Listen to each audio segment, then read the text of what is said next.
My funded features चाहिँ account एउटा release गरेको रहेछ बिल्डर प्लान भन्ने। सो आई थिङ्क हाम्रो ग्रुपलाई चाहिँ पर्फेक्ट हुन्छ यो, स्पेसली यदि हजुरहरू यस्तो स्टेजमा हुनुहुन्छ चाहिँ हजुरले पे आउट लिनुभएको छैन या हजुर अकाउन्ट स्ट्याकिङ भन्दा पनि एक दुईवटा अकाउन्ट चाहिँ एक दुईवटा प्लटफर्महरूबाट लिन्छु भनेर सोच्नु भएको छ भने चाहिँ builder plan I think pay out जिक्नको लागि is one of the best way to do it. त्यसको प्राइस पनि ठिक छ, त्यसको पे आउटको रुल्स पनि रिल्याक्स छ र त्यसपछि पे आउट पछि पनि यदि हजुर लाइभमा जानको लागि सोच्नु भएको छ भने चाहिँ I think is one of the best plan to do it. So let me just quickly show you why and how. सो बिल्डर प्लानको चाहिँ नि मेनली चाहिँ दुईटा प्लान यिनीहरूले दिएको छन् या दुईटा प्राइस पोइन्टमा। एउटामा चाहिँ 1.5K को ड्रडाउन छ, एउटामा चाहिँ 2K को ड्रडाउन छ। यति हजुरहरूले चाहिँ नि छिटो पास गर्छु या छिटो पे आउट झिक्छु या चाहिँ नि एक्स्ट्रा मलाई ड्रडाउन चाहिँदैन भन्ने फेजमा हुनुहुन्छ या छिटो पास गर्ने सेम डे पास गर्ने फेजमा हुनुहुन्छ भने 1.5K युज गर्दा पर्फेक्ट हुन्छ। It is I think $75।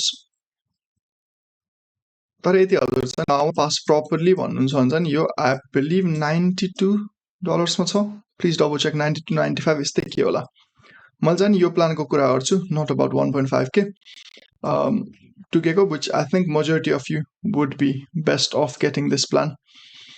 So यसमा के छ त, ड्रडाउनको कुरा गऱ्यौँ भने चाहिँ 1K को डेली ड्रडाउन छ राइट, र 2K को म्याक्स लस लिमिट त्यो त थाहै भयो राइट। 1K को डेली ड्रडाउन चाहिँ यति हजुरले 1K हजुरले ब्रिज गर्नुभयो भने चाहिँ जस्ट त्यही दिनको लागि चाहिँ हजुरको क्लोज हुन्छ, लाइक त्यो दिनको लागि ट्रेड गर्न पाउनुहुन्न। So it's just a soft bridge. यति हजुरले चाहिँ यो छुनुभयो भने and of the day trailing छ भनेको एभ्री डे हजुरको क्लोजिङ ब्यालेन्स भएपछि चाहिँ ट्रेल गर्दै गर्दै जान्छ $2000 को ड्रडाउन। सो हामीले चाहिँ यसलाई रिस्क म्यानेजमेन्टको हिसाबले कसरी अप्रोच गरिन्छ त भने टार्गेट हाम्रो चाहिँ $3000 नै हो यसमा राइट। सो यति नै हाम्रो आइडियल सिचुएसनमा हामीले $500 को रिस्क र 1500 को टार्गेट गरेर दुईटा ट्रेडमा चाहिँ यति दुईटा राम्रो ट्रेड सक्सेसफुल ट्रेड्स भयो चाहिँ पास गर्ने कोसिस गरिन्छ। या यति चाहिँ 1 to 2 रिस्टोर जुन अहिले हामीले गरेको छौँ भने चाहिँ प्रिटी मच 3 days लाग्छ। अब फुल पोर्ट ग्यार्नतिर सोच्नु भएको छ एकै दिनमा पास गर्छु भन्ने सोच्नु भने त लाइक आई सेड यो लेख्दा हुन्छ, किनकि एकै दिनमा पास गर्न यता पनि हजुरको सफ्ट ब्रिज 1K नै हो, यता नि 1K नै हो, त्यस्तो फरक पर्छ। न यदि हजुर फन्डेड हुनुभयो भने चाहिँ let's go on to that right. Funded भयो भने के हो, यदि हजुर फन्डेड हुनुभयो भने चाहिँ हजुरलाई म्याक्सिमम चाहिँ सरी हजुरको चाहिँ minimum not maximum, minimum balance भनेको चाहिँ $2000 चाहिँ हुनु पर्छ I believe. Let me just double check.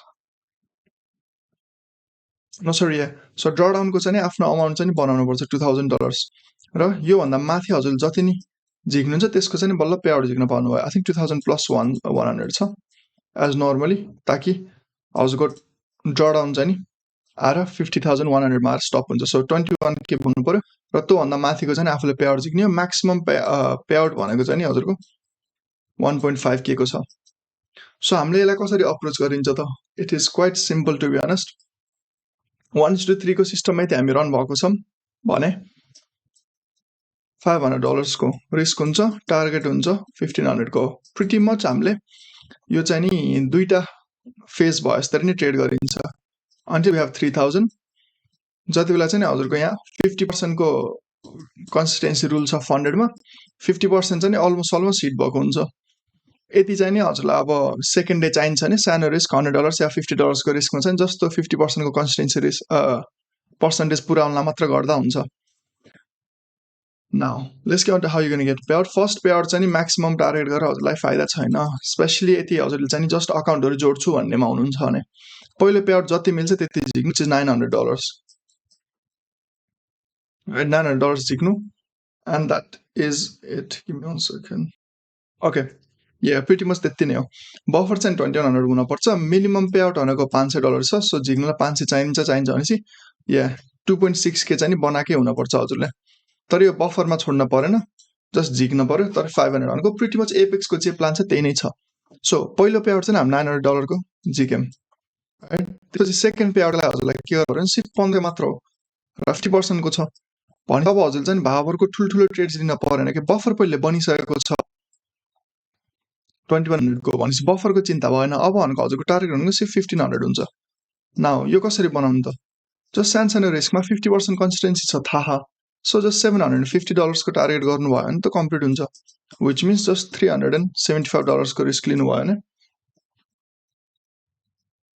दुईटा ट्रेडमा चाहिँ नि यति हजुरको टिपी भयो भने then you can pass it या यति टिपी भयो भने फेरि back to break even on buffer अनि फेरि त्यसपछि नि यो दुईटा यो अन्डरस्ट्यान्डमा पोइन्ट राइट धेरै ठुल्ठुलो रिस्क लिन पर्दैन यहाँबाट चाहिँ हजुरलाई पे आउट लिएर आउनलाई चाहिँ सजिलो हुन्छ र अर्को कुरा चाहिँ म लाइभको कुरा गर्थेँ लाइभमा चाहिँ यिनीहरूको राम्रो अप्सन रहेछ यति हजुरले 5 वटा पे आउट झिक्नु हुन्छ नि लाइभमा मुभ गर्छ न लाइभमा चाहिँ नि अगेन सेम थिङ छ $2000 को हजुरलाई अकाउन्ट दिन्छ या $2000 को लस लिमिट भएको $1000 को soft breach again same thing त्यो दिनको लागि बन्द गरिदिन्छ रुल्स एक्ज्याक्ट सेम छ तर के छ भन्छ नि हजुरले जब यो बफर बनाउनुहुन्छ नि त्यो बफर बनाएको माथिको चाहिँ नि anything is daily pay out